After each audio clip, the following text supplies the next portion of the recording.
ससुराल की इज्जत। रीता और शेखर अपने घर लौटकर आते हैं। तब रीता की सास किचन में काम कर रही होती है। बाहर हॉल में बैठते हुए सुमति जी कहती है, अरे बेटा, ससुराल गए थे, सब अच्छे से हो गया होगा। शादी की बात इतने दिनों से चल रही थी, आखिरकार इतने दिनों में हो ही गई।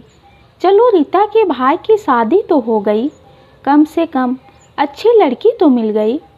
तब शेखर कहता है, अरे माँ, कहाँ की अच्छी शादी, लड़की वाले बड़े कंजूस थे।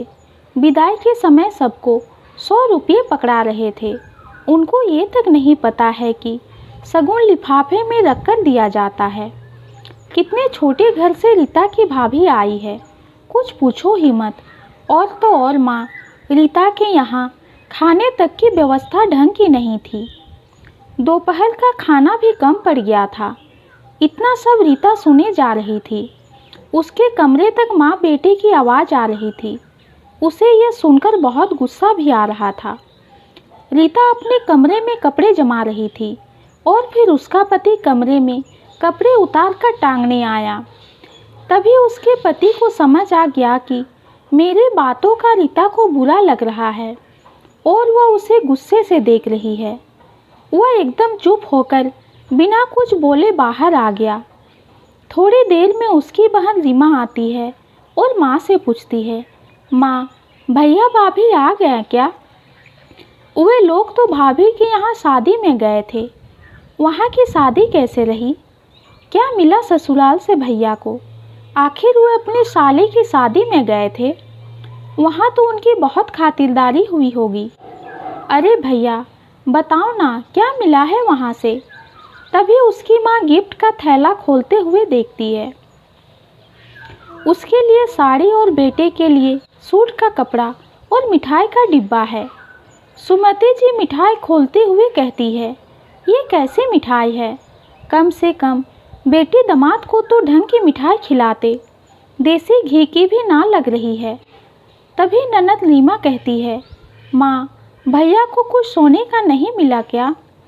इतना सुनते ही सुमति जी कहती है, अरे रीमा, कहाँ से उम्मीद लगा रही है? जब तेरे भैया की शादी में कुछ ढंग का मिला नहीं तो अब क्या मिलेगा, वो भी साले की शादी से? माँ भी बेटी को बताने लगी, अरे तेरे भैया के ससुराल जैसे ही उसके साले के ससुराल वाले भी कंजूस हैं। इतना सुनते ही रीता माँ को फ़ोन करते हुए कहती है, माँ, तुम मेरी भाभी का बहुत ध्यान रखना और उसकी साड़ी मुझे मत दे देना, जैसे मेरी सास ननद को दे देती है। यहाँ तो खान पान के बारे में और शगुन के बारे में भी सब बहुत कुछ बोल रहे हैं। भैया भाभी के बारे में ना जाने लोग क्या क्या बात कर रहे हैं कि भैया की इतनी लेट शादी क्यों हुई। पर क्या हुआ अगर शादी देर से हुई? मेरी भाभी तो बड़ी सुंदर है, उसे वो जेवर मायके से मिले हैं, वो सभी पहनने दे देना। मेरे यहाँ तो मेरे सब जेवर ननद जी को दे दिए गए हैं, मैं तो शौक से पहन ही नहीं पाई। सब भाभी के कम पैसों को देख रहे हैं। उनके यहाँ से 100 रुपये मिला है, वो भी बिना लिफाफे के। ये सब देखा जा रहा है। माँ, जिसे जो कहना है कहे, कम से कम मेरे नंदोई जैसा नहीं है, वो तो बिल्कुल भी अच्छे नहीं दिखते। पैसा ही महत्वपूर्ण नहीं होता है। यहाँ तो भैया की शादी लेट हुई, उसके लिए भी बातें हो रही है। माँ, अगर भैया मांगलिक ना होता तो जल्दी शादी हो जाती। मेरे भैया आखिर स्मार्ट जो हैं, वो तो अब कुंडली मिलान पर जोर देती थी, इसीलिए। नहीं तो हम कब के भैया की शादी कर चुके होते। खैर माँ, आपने सही किया कि शादी में जल्दबाजी नहीं की, नहीं तो मेरी भाभी सुंदर कैसे आती। इस तरह रीता की बात करते सुन उसका पति भड़क जाता है कि रीता यहाँ की पूरी पोल पट्टी खोल रही है। शेखर को ये बिल्कुल बर्दाश्त नहीं होता है और वो चिल्लाकर कहता है, ये क्या है रीता, तुम इधर की बात उधर क्यों कर रही हो? तब वो कहती है, आप क्या कर रहे थे? जब खुद के बारे में सुनने की बारी आई तो बुरा लग रहा है। मेरे भैया भाभी की जोड़ी बहुत बढ़िया बनी है। यदि आप अपने ससुराल की इज्जत करते तो मैं क्यों बोलती? यदि आप अपने ससुराल की इज्जत नहीं कर सकते तो मेरे से उम्मीद क्यों कर रहे हैं? इतना सुन शेखर को भी समझ आता है कि उसे भी नहीं बोलना चाहिए था। उसकी बोलती बंद हो जाती है। इधर सासू माँ भी उसे गुस्से से देखने लगती है। अब रीमा भी फ़ोन छुड़ाने लगती है कि भाभी बस भी करो, घर की इज्जत और मान मर्यादा को बनाकर तो रखो।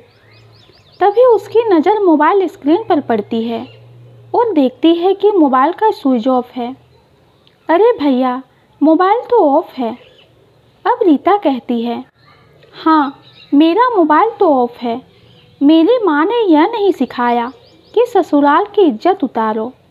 और श्रीमान जी और सासू माँ जी सबको मैं बता दूँ, मेरी माँ ने मेरी विदाई के समय यह नसीहत दी थी कि दोनों कुल की लाज मान सम्मान बनाकर रखना, ना मायके की इज्जत और ना ही ससुराल की इज्जत पर आँच आने देना।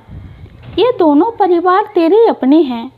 उन्होंने मुझे ये सिखाया कि दोनों की कमियों को कभी मत देखना। यदि यह देखने लगोगी तो कभी संतुष्ट नहीं रह पाओगी। रीता बहू की बात सुनकर पति और सासू माँ को लगा कि हम फालतू में बात कर रहे थे। आज रीता को हमारी बात चुभी है, इसलिए इतना बोल पाई। फिर ननद ने भी कहा, हाँ भाभी, हम लोग ही आपके मायके वालों का कभी सम्मान नहीं कर पाए। दिखावा करना तो आसान है, पर हर किसी में उच्च संस्कार नहीं होते। आप हमारे घर लक्ष्मी बनकर आईं और भैया की तरक्की होती गई। हम लोग तो आपके मायके से क्या मिला, यही सोच बनाने में लगे रहे। अब सुमति जी को पछतावा होने लगा कि हम लोग बहू के मायके वालों को लेन देन से ही तोलते रहे, पर वो असली चीज़ अपने बेटे को सिखा ही नहीं पाई कि ससुराल की इज्जत उसे भी करनी चाहिए। सासू माँ बोली, बहू, हमने जो कहा या तेरे साथ किया उसके लिए हमें माफ़ कर दें। अब से तेरे मायके वालों पर मैं कभी उंगली उठाने नहीं दूंगी। अब मैं समझ गई हूँ कि हर किसी को मायके की इज्जत प्यारी होती है, वैसे ही तुझे भी। आज के बाद मैं अपने बच्चों को यही नसीहत दूंगी कि अगर किसी को सम्मान ना दे सको तो कम से कम उसकी इज्जत ना उतारो। और उन्होंने अपनी बात बेटे को भी समझाई कि बेटा, तू अपने ससुराल में हमेशा कमी ही ना देखा कर, हमें भी कमी हो सकती है, ये मान लो। यदि बहू ससुराल की इज्जत बचाती है तो तुम्हें उसके मायके की इज्जत करनी होगी। अब शेखर भी समझ चुका था। बोला, हाँ माँ, हम कितना गलत करते रहे हैं, जो कि हमें नहीं करना चाहिए था। अब से हम ऐसा नहीं करेंगे। दोस्तों, हम यही देखते आए हैं कि हमारे मायके वालों को ससुराल वाले किसी भी मौके पर चार बात सुनाने से नहीं चूकते, चाहे शादी ब्याह का समय हो या त्योहार पर मिलने वाला शगुन ही क्यों ना हो। पर एक माँ अपनी बेटी को ससुराल को अपना मानने की सीख देती है तो अपने बेटे को ऐसी सीख क्यों नहीं देती कि किसी की इज्जत को ना उछाले और ससुराल वालों का भी सम्मान करे। ये कहानी आपको कैसी लगी कमेंट में ज़रूर बताइए। कहानी पसंद आती है तो चैनल को लाइक और सब्सक्राइब कीजिए। कहानी सुनने के लिए आपका बहुत बहुत धन्यवाद।